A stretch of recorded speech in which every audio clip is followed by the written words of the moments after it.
The Gospel of John, chapter 8. Imagine for a moment standing face to face with Jesus. What would you say? How would you respond if he spoke into the deepest parts of your life? Your struggles, fears, failures, and hidden hopes. In the Gospel of John, chapter 8, this very picture is painted for us. It's a chapter that isn't merely historical, but deeply personal, offering lessons that are just as relevant today as they were then. This chapter is a rich blend of compassion, confrontation, and ultimate truth. It presents Jesus not as a teacher, but as the Savior, the light of the world, the eternal I Am.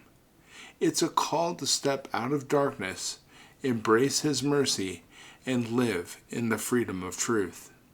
So together, let's walk through this chapter with fresh eyes and open hearts, taking in each key lesson and understanding its depth in practical, everyday terms.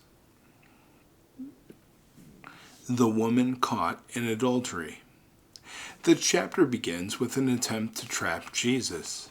The Pharisees bring a woman caught in the act of adultery to him. The law prescribed death by stoning, but Jesus' response was unexpected. He bent down and wrote on the ground with his finger. When pressed further, he stood and said, "Let anyone among you who is without sin be the first to throw a stone at her." Now, as each accuser slowly walked away, Jesus stood alone with the woman. He didn't dismiss her sin, but offered forgiveness. "Neither do I condemn you. Go now and leave your life of sin." Now, this moment captures Jesus' heart. It's not about ignoring sin, but redeeming the sinner. He confronts the hypocrisy of the accusers while offering the woman a chance to start anew. His words remind us that none of us is without sin, yet we are all offered grace. It's a call to examine our hearts before casting judgment on others and to find the courage to leave behind our old ways in pursuit of a transformed life. Jesus, the light of the world. Following this encounter, Jesus makes a powerful declaration. He says, "I am the light of the world. Whoever follows me will never walk in darkness, but will have the light of life." Now, Jesus is more than a guide here. He is the source of spiritual illumination. Light reveals truth, dispels darkness, and brings warmth and safety. In a world with confusion, moral decay, and spiritual blindness, Jesus is offering a path of clarity, purity, and hope. His light is not just about knowledge, but about inner transformation. When we walk with Him, we experience peace, direction, and the courage to face life's uncertainties. Debate with the Pharisees. The Pharisees challenge Jesus, questioning His authority. They demand evidence for His claims, doubting His divine mission.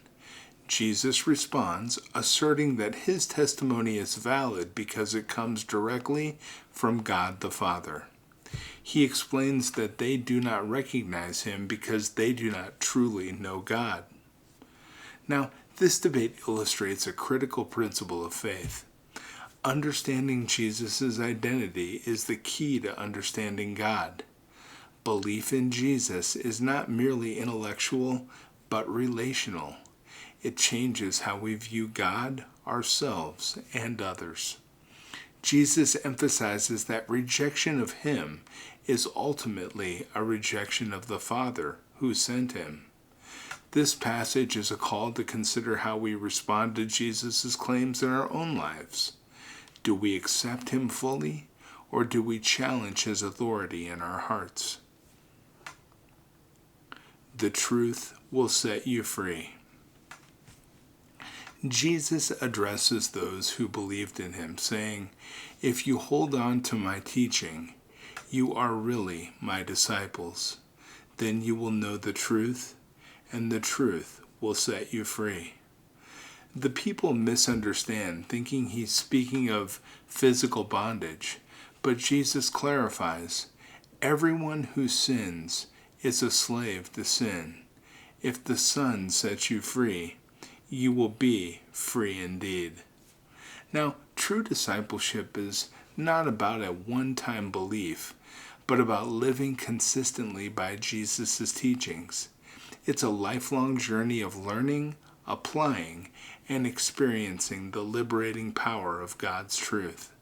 Spiritual freedom means breaking free from the chains of sin, fear, shame, and lies we often believe about ourselves. Jesus invites us to a new identity, not defined by past mistakes, but shaped by his grace and truth. Children of Abraham or children of God. Now, later in this passage, Jesus confronts the Jews who claim Abraham as their father. He challenges their spiritual heritage, pointing out that true children of Abraham would act with the same faith and obedience that Abraham demonstrated. Instead, their rejection of Jesus shows that they follow a different influence, driven by lies. So think about it. Jesus draws a clear line between religious tradition and a true relationship with God. Being part of God's family is not about physical lineage or religious rituals. It's about a heart fully aligned with God's will, marked by love, truth, and obedience. This invites us to reflect on whether our faith is based on external traditions or an internal transformation through Christ. Before Abraham was, I am. Now, the chapter concludes with one of Jesus' most direct claims to his divinity. He declares, "Before Abraham was born, I am," using the sacred divine name of God used in Exodus chapter 3, verse 14.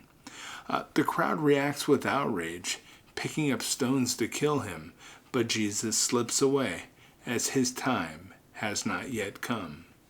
Now, this bold statement underscores Jesus' eternal nature. He is not merely a prophet or a teacher, but God himself. His claim to be I am signals his authority over time, life, and salvation.